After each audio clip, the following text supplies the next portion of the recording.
Baiklah, Assalamualaikum warahmatullahi wabarakatuh. Perkenalkan, nama saya Taufik Mustafa dari kelompok 2 untuk mata kuliah perancangan permukiman. Pada kali ini saya akan mempresentasikan tentang UTS, yaitu perumahan dan permukiman dengan tema rumah susun di Kelurahan Biau.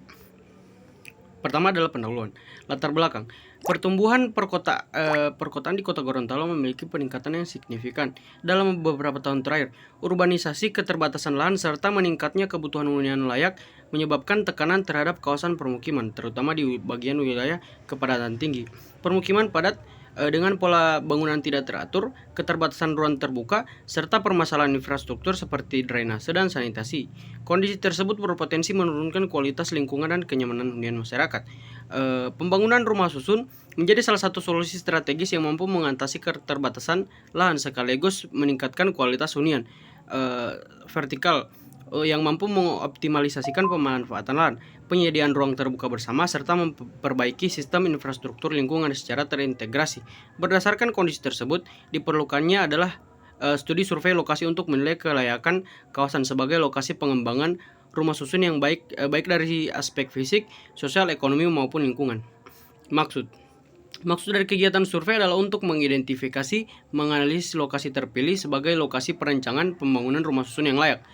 Untuk tujuannya adalah mengidentifikasi kondisi fisik wilayah, menganalisis kondisi sosial ekonomi, melihat tingkat kepadatan dan kebutuhan hunian, dan menyusun analisis SWOT.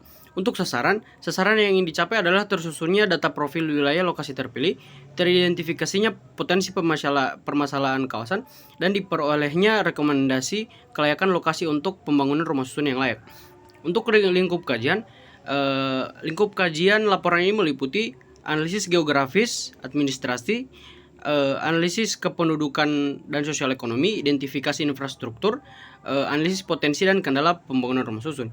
Untuk batasan dalam studi ini adalah fokus pada wilayah administratif daerah yang terpilih. Data yang digunakan bersumber dari observasi lapangan serta data sekunder dari BPS, RT RW, dan referensi akademik, dan membahas perencanaan detail arsitektural, bangunan, dan studi kelayakan lokasi. Untuk metodologinya adalah pertama adalah studi literatur yang mengumpulkan data sekunder dari data statistik, dokumen perencanaan wilayah, dan referensi penelitian terkait perumahan dan permukiman. Wawancara dilakukan dengan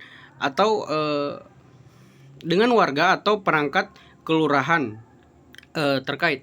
Observasi lapangan melakukan survei langsung dan mengamati kepadatan bangunan, kondisi jalan drainase, dan aktivitas sosial masyarakat.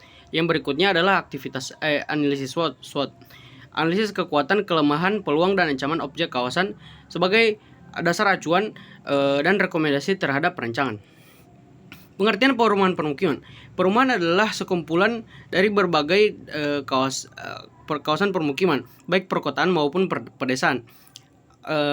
Sementara pengertian pemukiman adalah bagian dari lingkungan hunian yang terdiri atas dari satu satuan permukiman yang memiliki sarana prasarana dan utilitas umum.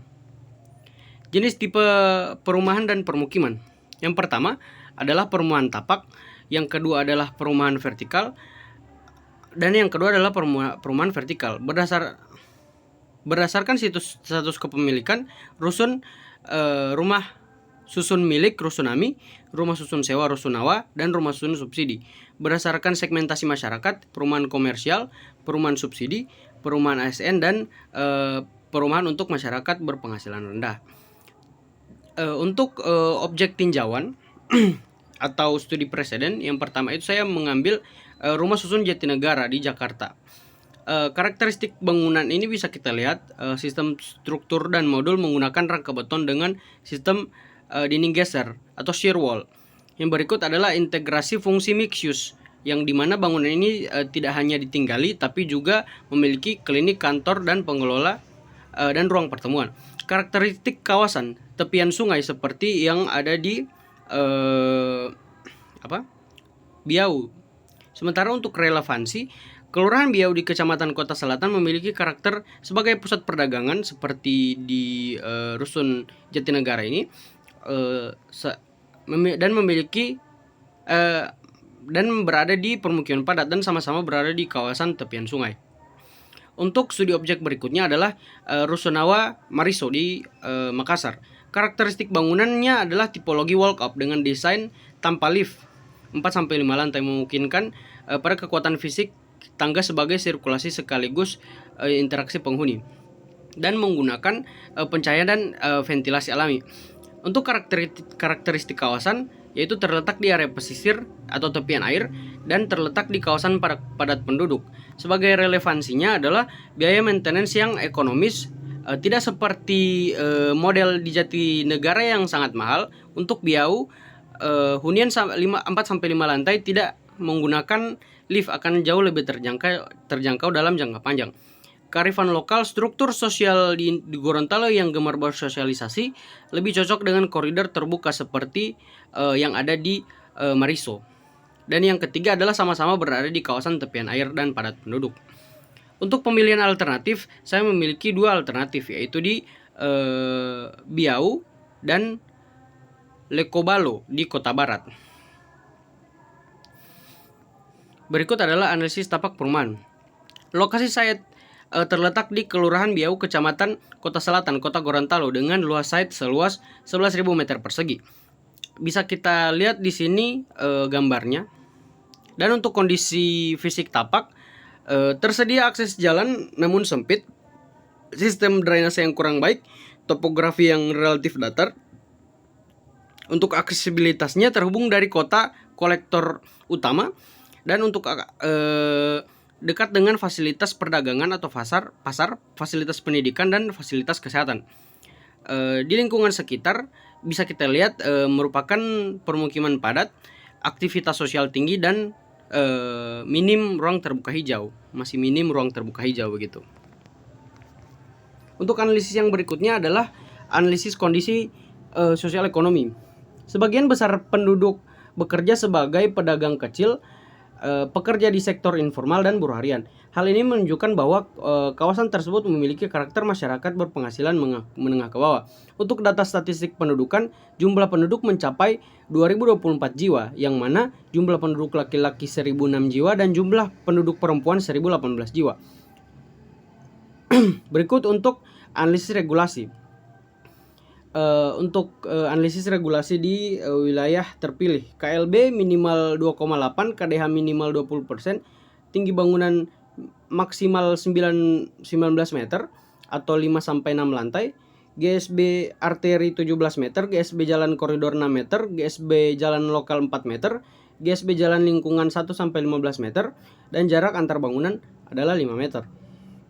Untuk fasilitas yang diidentifikasi, fasilitas pendidikan. Fasilitas pendidikan merupakan salah satu yang paling penting di kawasan permukiman untuk memenuhi kebutuhan pendidikan masyarakat. Fasilitas di dalam tapak sudah tidak aktif dan terbengkalai. Masyarakat berdasarkan wawancara, masyarakat setempat hanya mengenalkan fasilitas di sekitaran Kelurahan Biau, jadi di kelurahan seberang.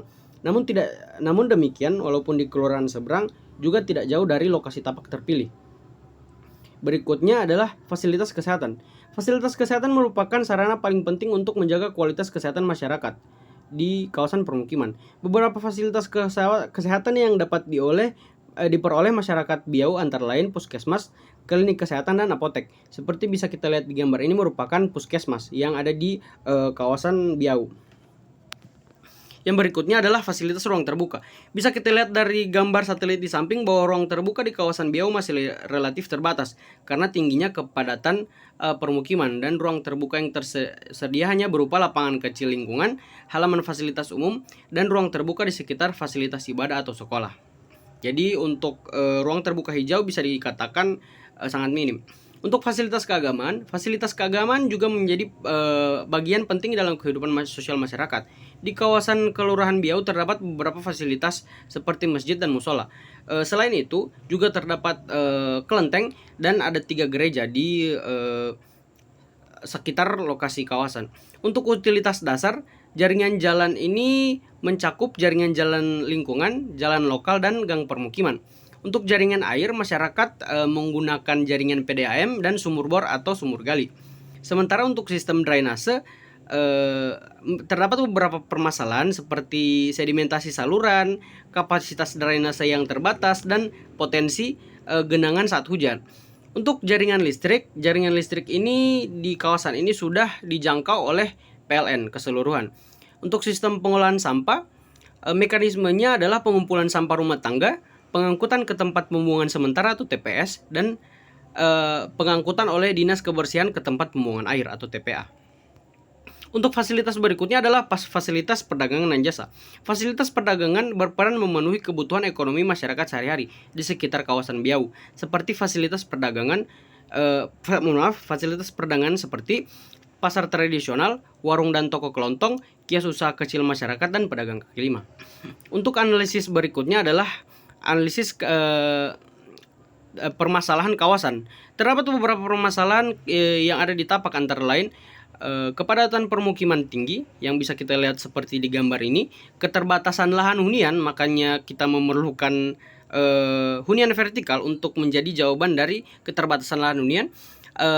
Sanitasi dan drainase yang kurang baik. Drainase yang sudah mumpuni di lokasi sayangnya tidak diseberangi dengan perawatan yang memadai, sehingga drainase yang ada pun tersumbat parah sehingga meningkatkan risiko banjir. Dan selain itu, minimnya area terbuka juga bukan hanya membuat lokasi menjadi kurang menarik dari segi estetika, namun juga menjadi salah satu alasan terjadinya banjir dikarenakan kurangnya vegetasi yang dapat menampung curah air hujan tinggi.